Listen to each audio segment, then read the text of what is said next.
എല്ലാ കൂട്ടുകാർക്കും പുതിയൊരു വീഡിയോയിലേക്ക് സ്വാഗതം. എൻ്റെ കുക്കിങ്ങും ദിനചര്യകൾക്കുമൊപ്പം നിങ്ങൾക്ക് ഉപകാരപ്പെടുന്ന ചില അറിവുകൾ പങ്കുവെക്കാനാണ് ഈ വീഡിയോ. പറയുന്ന കാര്യങ്ങൾ മാത്രം ശ്രദ്ധിക്കുക. വിഷ്വൽസ് ശ്രദ്ധിക്കേണ്ടതില്ല. എഡ്യൂക്കേഷണൽ പർപ്പസ് മാത്രം ഉദ്ദേശിച്ചുള്ള ഈ വീഡിയോ കല്യാണം കഴിച്ചവർ മാത്രം കാണാൻ ശ്രമിക്കുക. വീഡിയോ ഉപകാരപ്രദമാണ്, മറ്റുള്ളവരും അറിയേണ്ടതാണ് എന്ന് തോന്നുന്നുവെങ്കിൽ ഷെയർ ചെയ്ത് സപ്പോർട്ട് ചെയ്യാൻ മടിക്കരുത്. അപ്പോൾ നമുക്ക് വീഡിയോയിലേക്ക് കടക്കാം. കിടപ്പറയിലെ കുരുക്ക്. അതെ, സീലിംഗിലേക്ക് നോക്കിക്കിടക്കുന്ന ഭാര്യ. ഈ വിഷയമാണ് ഇന്ന് നിങ്ങൾക്കായി ഷെയർ ചെയ്യുന്നത്. ദാമ്പത്യത്തിൽ സ്ത്രീയെയും പുരുഷനെയും അടുപ്പിക്കുന്ന അല്ലെങ്കിൽ ഒന്നാക്കുന്ന കാര്യങ്ങൾ പലതുണ്ട്. പരസ്പരമുള്ള ഈ അടുപ്പം വർദ്ധിപ്പിക്കുന്നതിൽ ലൈംഗികതക്കും കാര്യമായ പങ്കുണ്ടെന്ന് തന്നെ വേണം പറയുവാൻ. വെറും ഒരു ശരീരസുഖം എന്നതിനേക്കാൾ പങ്കാളികളെ പരസ്പരം അടുപ്പിക്കുന്ന ഒന്നാണ് സെക്സ്. മാനസികമായി ശരീരവും ശരീരത്തിലൂടെ മനസ്സും അടുക്കുന്നുവെന്ന് പറയാം. എന്നാൽ പങ്കാളികളിൽ ആരുടെയെങ്കിലും സഹകരണക്കുറവിനാൽ ഇത്തരം നിമിഷങ്ങളും നരകങ്ങളാക്കി മാറ്റുന്ന ദാമ്പത്യങ്ങളും ചില്ലറയല്ല. പല പങ്കാളികളും കിടപ്പറയിലെ പ്രശ്നങ്ങളുമായി എത്തുന്നുവെന്ന് മനഃശാസ്ത്ര വിദഗ്ധരും പറയുന്നുണ്ട്.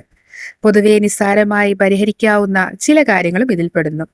ഇത്തരത്തിൽ തെറ്റുകൾ വരുത്തുന്നതിൽ പുരുഷനും സ്ത്രീയും പുറകിലല്ല. എങ്കിൽ പോലും ഇത്തരം താല്പര്യ കൂടുതൽ പുരുഷനാണ് എന്നതിന്റെ അടിസ്ഥാനത്തിൽ നടത്തി പഠന കണക്കുകൾ പുറത്തുവിടുന്ന ചില സത്യങ്ങൾ നമുക്കറിയാം.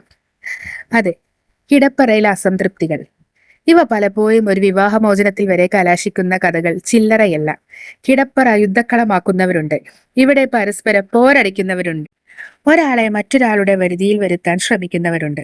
ഒരാളുടെ മേൽ അധീശത്വം സ്ഥാപിക്കുവാൻ ശ്രമിക്കുന്നവരുണ്ട്. ഇതെല്ലാം ഒന്നായി ഒഴുകേണ്ട ദമ്പതിമാർക്കിടയിൽ ഇരു വഴിച്ചാലുകൾ തുറന്നിടുകയാണ് ചെയ്യുന്നതെന്ന് മനസ്സിലാക്കുക. അതുപോലെ തന്നെ കിടപ്പറയിൽ സ്ത്രീയെ അസംതൃപ്തിയാക്കുന്ന പുരുഷകർമ്മങ്ങളും പലതുണ്ട്. ഇതുപോലെ തന്നെ പുരുഷനെ കിടപ്പറയിൽ വെറുപ്പിക്കുന്ന സ്ത്രീ സ്വഭാവങ്ങളുമുണ്ട്. പലപ്പോഴും സെക്സ് പുരുഷന് ഒരു ഔദാര്യം എന്ന നിലയിൽ കണക്കാക്കുന്ന സ്ത്രീകളുണ്ട്. പുരുഷനെ വരുതിയിൽ നിർത്താൻ വഴക്കും അരിശവും തീർക്കാൻ കിടപ്പറ ഉപയോഗിക്കുന്ന സ്ത്രീകളുണ്ട്. ഇതെല്ലാം കിടപ്പറ യുദ്ധക്കളമാക്കുന്ന ഇത്തരം ചില സ്ത്രീ ചെയ്തികളാണ് എന്ന് മനസ്സിലാക്കുക. അടുത്തതായി, നിർവികാരതയാണ് ചില സ്ത്രീകളുടെ കിടപ്പറയിലെ സ്ഥായീ ഭാവം. ഭാര്യയെ സ്നേഹത്തോടെ മൂടോടെ ഭർത്താവ് സമീപിക്കുമ്പോൾ കണ്ണും തുറപ്പിച്ച് സീലിംഗിലേക്ക് നോക്കിക്കിടക്കുന്ന അവസ്ഥയാണെങ്കിലോ, നല്ല മൂഡ് നാശം മൂടാകാൻ മറ്റൊന്നും വേണ്ടി വരില്ലെന്ന് തന്നെ പറയാം, അല്ലേ?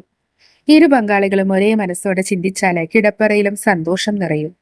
കിടപ്പറ സമയം വീട്ടിലെ മറ്റു കാര്യങ്ങൾ ചർച്ച ചെയ്യാൻ ഉപയോഗിക്കുന്ന സ്ത്രീകളുണ്ട്. ഗ്യാസ് തീരാൻ പോകുന്നതും അരിവില വർദ്ധിച്ചതുമെല്ലാം ഇത്തരം സന്ദർഭങ്ങളിലല്ല പറയേണ്ടത് എന്ന് ഓർക്കുക. പങ്കാളിയുടെ സെക്സ് മൂഡ് നശിപ്പിക്കുന്നവയാണ് ഇവ. ഗൗരവമുള്ള കാര്യങ്ങൾക്ക് സമയം വേറെ കണ്ടെത്തുക.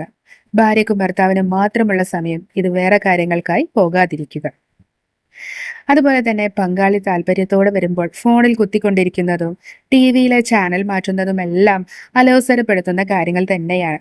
ഇതുപോലെ ഇത്തരം വേളികളിൽ പൂർവ്വകാമുകന്റെ അല്ലെങ്കിൽ കാമുകിയുടെ പരാമർശം വരുന്നതും ഇവരുമായി താരതമ്യം വരുന്നതുമെല്ലാം രസം കൊല്ലി തന്നെയാണ്. മനഃപൂർവ്വം അകൽച്ചക്കിട നൽകുന്ന കാര്യങ്ങളാണിവ എന്ന് മനസ്സിലാക്കുക.